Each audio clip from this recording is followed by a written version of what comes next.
तो चलिए आज एक ऐसे सफर पर निकलते हैं जो हमें सीधा सिक्किम की आत्मा तक ले जाएगा, गोईचाला ट्रैक के रास्ते। ये सिर्फ पहाड़ों पर चढ़ने की कहानी नहीं है। ये तो एक ऐसे राज्य को समझने की कोशिश है जहां हर चोटी पवित्र मानी जाती है और हवा में एक अलग ही तरह की शुद्धता महसूस होती है।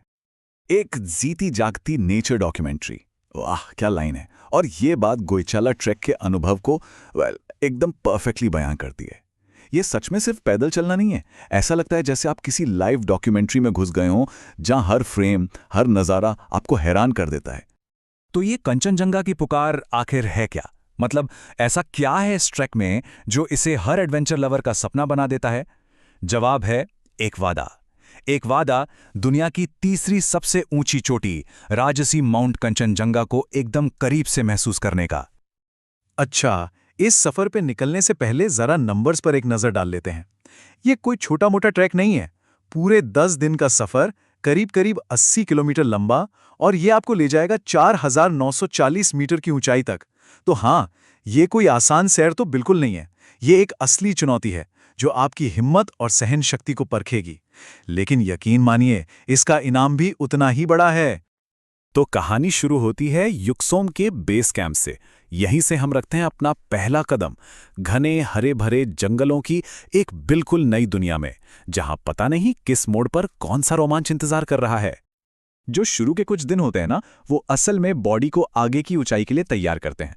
सफर युक्सोम के घने जंगलों से शुरू होता है। फिर आप साचेन से शोका तक प्रेचू नदी की आवाज सुनते हुए रोडोडेंड्रॉन के फूलों से भरे रास्तों पर चढ़ते जाते हैं। और फिर आती है जुंगरी तक की वो मुश्किल खड़ी चढ़ाई। लेकिन जैसी वो खत्म होती है, अचानक से बर्फ से ढकी चोटियों से घिरा एक विशाल हरा भरा मैदान सामने आ जाता है। कमाल का नजारा होता है वो। अब इतनी मेहनत के लिए ईंधन तो चाहिए ही, है ना? और सिक्किम का जो लोकल खाना है वो शरीर को वो ही जरूरी गर्मी और ताकत देता है। जरा सोचिए, दिन भर की थका देने वाली चढ़ाई के बाद गर्मा गर्म थुक्पा का एक बड़ा सा कटोरा, या फिर ढिंडो जैसा कोई पारंपरिक व्यंजन। यहां तो गुंदरुक और सिंकी जैसे एकदम अनोखे फर्मेंटेड फूड भी मिलते हैं, जो ना सिर्फ टेस्टी हैं बल्कि इस हाई एल्टीट्यूड एनवायरनमेंट के लिए परफेक्ट है। अब ट्रैक का रास्ता हमें एक ऐसी जगह के दिल में ले जाता है जो जो पूरी दुनिया के लिए बहुत खास है। ये सिर्फ एक नेशनल पार्क नहीं है, ये घर है इनक्रेडिबल बायोडायवर्सिटी का, और इसका आध्यात्मिक महत्व भी बहुत गहरा है। जी हां, हम बात कर रहे हैं खांगचेनजुंगा नेशनल पार्क की। ये भारत का पहला मिक्स्ड हेरिटेज साइट है। अब इसका मतलब क्या है? इसका मतलब ये है कि यूनेस्को सिर्फ इसकी जबरदस्त कुदरती खूबसूरती को ही नहीं, बल्कि इसके गहरे आध्यात्मिक महत्व को भी मान्यता देता है। यहाँ की हर चोटी, हर झील, हर गुफा लोकल बौद्ध मान्यताओं से जुड़ी हुई है। और माउंट कंचनजंगा को तो यहाँ का शुद्ध देवता मतलब गार्डियन डाइटी माना जाता है। और हाँ, इस ऊंचाई वाली सेंचुरी में कुछ बहुत ही दुर्लभ और शानदार जीव भी रहते हैं। सोचकर देखिए, पेड़ों पर क्यूट सा रेड पांडा, चट्टानों पर नीली भेड़, और अगर किस्मत बहुत ही अच्छी रही तो शायद उस एलुसिव स्नो लेपर्ड की एक झलक भी मिल जाए। ये पार्क सच में कुदरत का एक अनमोल खजाना है। ट्रेक पर चलते हुए जो एक प्योरिटी, एक शुद्धता महसूस होती है ना, वो कोई इत्तेफाक नहीं है।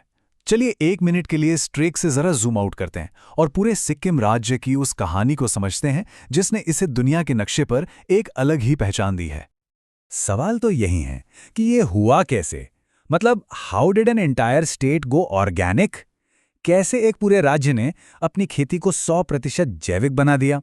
यकीन मानिए, ये कहानी भी किसी ट्रिक से कम रोमांचक नहीं है। इस बड़े बदलाव की शुरुआत हुई 2003 में एक रेजोल्यूशन के साथ। फिर 2009 आते आते केमिकल फर्टिलाइजर की सारी दुकानें बंद कर दी गईं। 2014 में उनके इंपोर्ट पर भी पूरी तरह बैन लग गया। और फाइनली 2016 में सिक्किम ने गर्व से ऐलान किया कि वो भारत का पहला 100% ऑर्गेनिक स्टेट है। अब ये जो आंकड़े हैं ना, ये एक बहुत दिलचस्प कहानी बताते हैं। इस पॉलिसी के लागू होने से पहले भी सिक्किम में केमिकल फर्टिलाइजर का इस्तेमाल नेशनल एवरेज का सिर्फ 10वां हिस्सा था, सिर्फ 10 किलो प्रति हेक्टेयर, जबकि बाकी देश में 90 किलो था।